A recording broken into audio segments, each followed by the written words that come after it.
Hello guys, welcome to Open Techno. Today I'm here to show you a phone from Ulefone. And many of you are probably thinking, well, here he goes again, bringing another RootJet phone to the channel.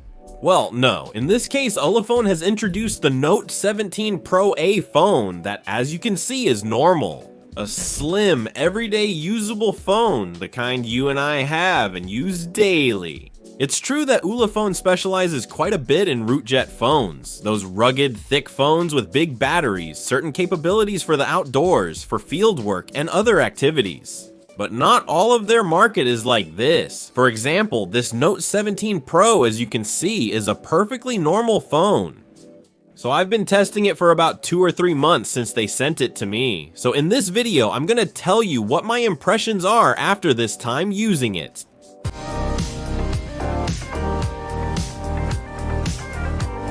Let's start with its aesthetics. In fact, I think it's one of its strong points. We have a 6.78-inch screen and a plastic back. Very, very smooth, and you can get it in black, white, or this orange color, which is the one we've been able to try out with a camera module. At the very least, I find it interesting and nice, with this chrome finish both around the edges and in the center. I think it looks really good. And all the edges are also chrome with a metallic touch, which honestly gives it a real sense of quality. The screen and the feel of the screen are really nice. The whole phone is very smooth and feels really nice in the hand. It has an edge, a curved area at the end of the screen on both sides, which honestly makes it even more ergonomic, so I think that's one of its strong points. Both the aesthetics and the ergonomics and everything I've mentioned about how smooth it is make holding it in your hand really comfortable.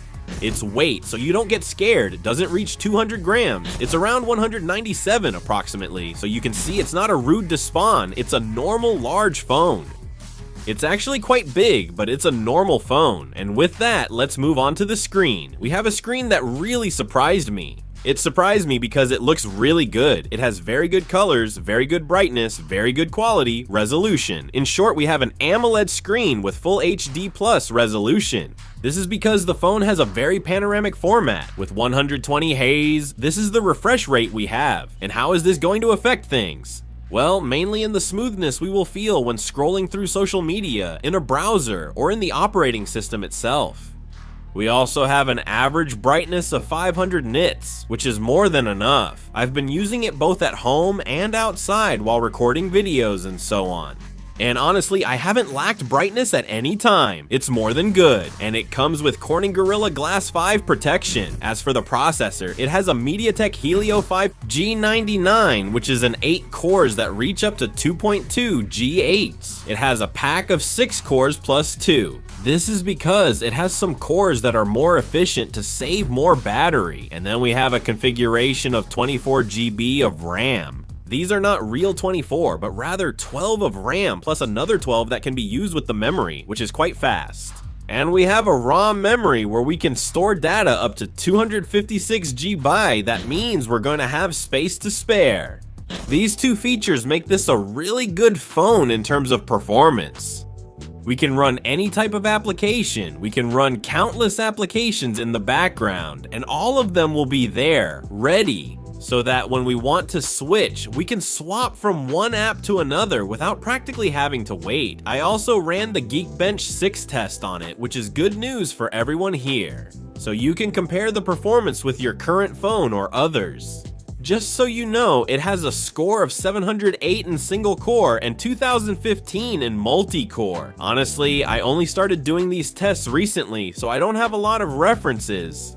But it's true that when playing Asphalt 9, opening a lot of apps, and running very heavy web pages with lots of images, with, well, different JavaScript scripts and so on, the performance is very good. Above all, I think that's its strength, along with the 120 Hz that give the whole operating system a lot of smoothness. I think it's a mid-range phone that focuses on that, on performance. On the other hand, it falls short in other aspects. I mentioned that the cameras look very nice. Well, that's the only good thing about them. Because honestly, I've been pretty disappointed with their quality. We don't have a balanced phone here. Usually a mid-range phone tends to be balanced. We get average performance, an average camera, an average screen. Not with this phone. With this phone, we have a very good screen and very good performance.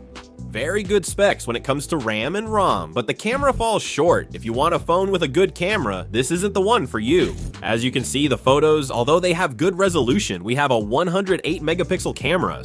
The colors are quite dull, and we have to rely on post-processing afterwards. You need to add more saturation and contrast to get really nice photos. But it's not a phone that easily takes really good photos. You can't just take out the phone, shoot, and have an impressive photo. No. We get good photos, but we need post-processing to achieve those beautiful images. I think Ulefone could work more on this aspect. Starting with a more processed image would likely appeal more to the end user. As I mentioned, we have a 108 megapixel main sensor and a 5 megapixel macro sensor, and the ability to record up to 2K at 30 frames per second. I'll share sample videos for you to see what they look like, what the image looks like, and as I said, it's not that bad in terms of resolution, but it's true that the colors are lacking. The image is very dull. In fact, I wouldn't rule out Ulefone improving the image in a future update to achieve a better picture through post-processing. The front camera is 32 megapixels, it takes decent photos. As I said, it's mainly a camera for making video calls. It's not a camera for taking great photos, but it can get us out of a tight spot. Now we come to another strong point, the battery of this device. We have a 5050 milliamp hour battery, which is really good. 33 watts of charging power, which will give us around 2 days of heavy phone use. That's not something you see often. With this phone, we can really push it to the limit. The processor is quite efficient, the screen too, and everything else as well. But we have 2 days of use without any problem. Then, the screen also includes the unlock option. We can unlock it using a fingerprint. But we also have pretty good facial recognition. As soon as we press the power button, it already recognizes us. Normally, we don't need the fingerprint unless we're not looking directly at the screen. As for connectivity, we're missing 5G and Wi-Fi 6, but we have the rest with 4G Wi-Fi 5, Bluetooth 5.2. In the end, that's what we all use every day to listen to music with headphones, so it's well equipped, but in that aspect, you can tell it's a mid-range device. We don't have these latest technologies like 5G or Wi-Fi 6. It's true that I'm not interested in 5G. I don't think it's a technology for everyone, because it uses a lot of battery, and yet the performance isn't better than 4G, but having Wi-Fi 6 to avoid interference and have better connectivity would have been really nice. However, we do have other features like infrared, for example. That's really nice for controlling a TV remotely or an air conditioner, any type of device that works with infrared. As for the Android version, we have Android 13 with a pretty clean interface where we can customize a lot of things. It comes with a yellow touch that matches these bright colors on the back of the phone, but it's not bothersome at all. The truth is that the interface works really smoothly, and the customization added by the brand is actually very minimal, not intrusive at all. For charging, we have USB-C, which I didn't mention at the bottom. We also have NFC for all contactless payments, and so on. In this regard, it's fully equipped. And now we come to the final point. What is the price of this device? Well, this device is currently being sold on the official website as well as on AliExpress and Amazon for around 280 euros.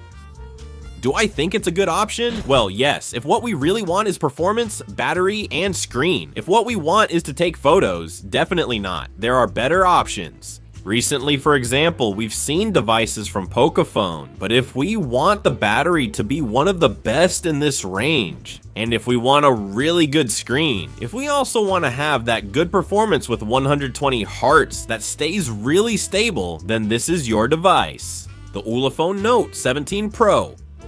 A good option that I hope has interested all of you. Below in the description, we will leave the links to the cheapest purchase point we found at the time we published the video. If you have any questions, leave them below in the comments and we will answer as soon as we can. See you in the next video. Goodbye.